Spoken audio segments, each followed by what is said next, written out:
It was a case that had an entire nation grieving and feeling sympathy as a sobbing woman gave a speech pleading for the safe return of her children. But their sympathy would eventually turn into anger.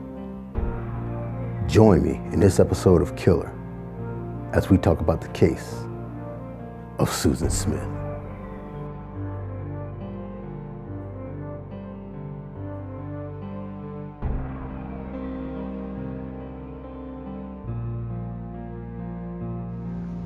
Susan Lee Vaughn Smith was born September 26, 1971 in Union, South Carolina.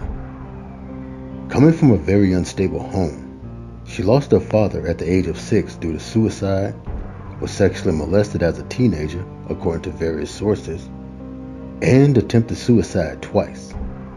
Once at the age of 13 and another in 1989 after a married man she was sleeping around with ended their affair.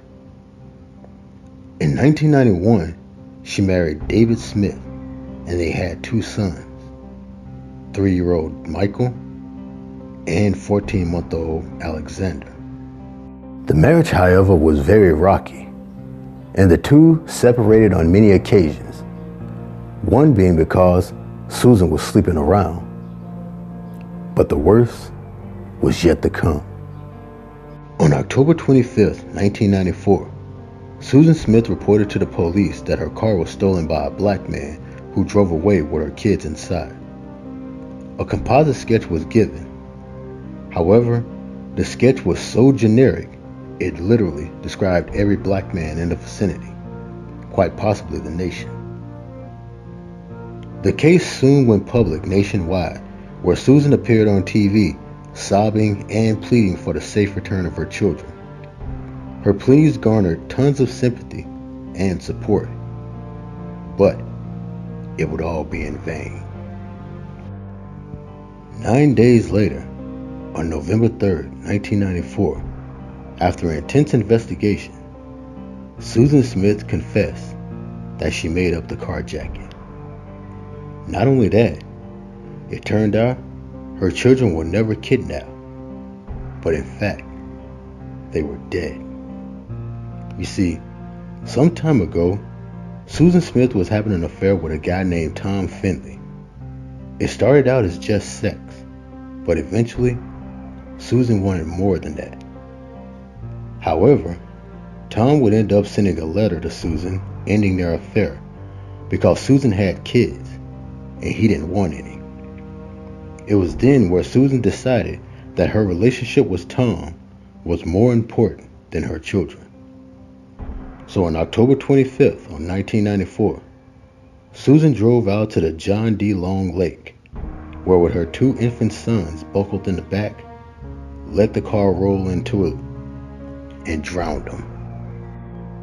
When it was announced on the news that Susan was arrested and charged for the murder of her 2 children, the people that once sympathized and supported her were now enraged.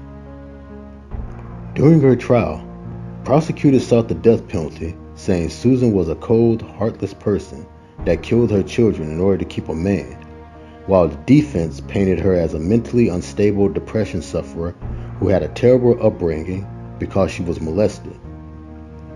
Susan's defense lawyer tactics may have worked, because despite the many people protests, including David Smith himself, on July 22, 1995, Susan Smith was spared the death penalty and was sentenced to 30 years to life.